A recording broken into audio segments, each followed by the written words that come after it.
Hi, I'm Joeseph Skorupa, Editorial Director of RES News, and I'm here at the Retail Executive Summit in Scottsdale. And I'm here talking to Vicki Cantrell, who's a really well-known retail strategist. As a matter of fact, so well-known that Vicki received our first award last night, an entry into the RES Retail Technology Hall of Fame.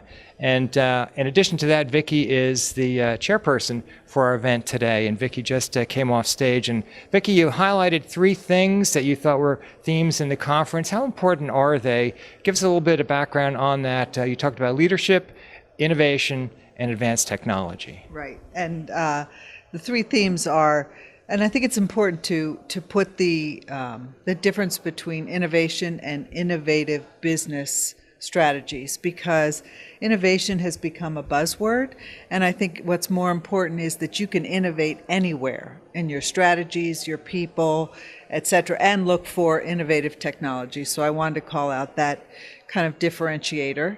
But what I talked about this morning was the leadership aspect and how critical, first of all, how critical it's always been, but kind of the time there's been less focus on it as people talk about the customer technology and innovation. And I wanted to bring people back to how critical the right leadership is, the right collaborative leadership, because those are, if you look at the retailers that are doing really well, right now, you look at their leaders and you can figure it out. You know, Vicki, as a retail strategist, I'd like to bring up, what I've been reading in the headlines lately about retail. And it's clear to me that so many headlines are focusing on the headwinds that are blowing. And so many retailers are feeling that. Not all the retailers, in fact, a lot of the retailers here at the conference are not.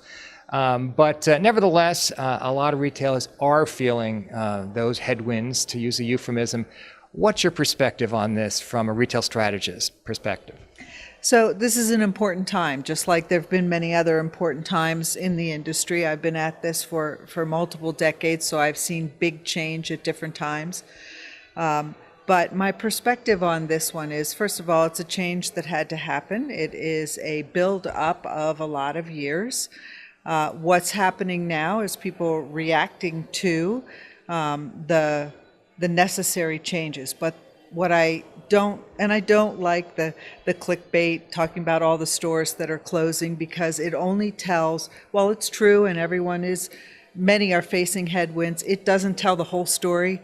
It is not nuanced at all to the fact that there are almost as many store openings, and there are in fact retailers that are in fact succeeding. Why is this? Because retailers are resilient. They figure it out. Some are slower to the game, some are quicker to the game, but as they adopt and make the changes they need to make and do the partnerships they need to do, I think retail of the future is really going to be about partnerships. Nobody's going to stand alone, this theme of collaboration. So I guess to sum it up is, please don't look at just the headlines. Look at what's happening in retail in general in a much more holistic way. There's a lot of winners out there, some losers, but that's the natural evolution. Well, I appreciate your perspective on that, and let's jump ahead now a little bit. As a strategist, I'm sure you're asked all the time, what does the future of retail look like? And again, from that perspective, what are you seeing? You know, when people talk about the future of retail, they talk about it in relation to technology and what it will look like, and they go to the tools, whether it's AI or bots or etc. One of the things we've heard today, and I hear a lot, and that we can't forget when we talk about the future of retail, it's still about relationships and people. And having, whether it's online or in store or whatever, it's how you build the relationship. And when I talk about the future of retail, I don't want to lose sight of the fact that leadership, people, and relationships are still going to be key into the future. It's what type of relationship, that's going to look different. How you release the reins of owning the customer and making the customer just have a great experience regardless of who they're dealing with. So that's more of a change that I see, is the more democratization of who owns the customer. But I don't want to lose the thought of people just talking about technology. Yeah, so much about retail is a people business, sales associates on the front line. Now, once again, thank you so much for the interview, and thanks and congratulations on being inducted into very honored. RIS Retail Tech Hall of Fame. Thank you very much. Thanks a lot, Vicki. Okay.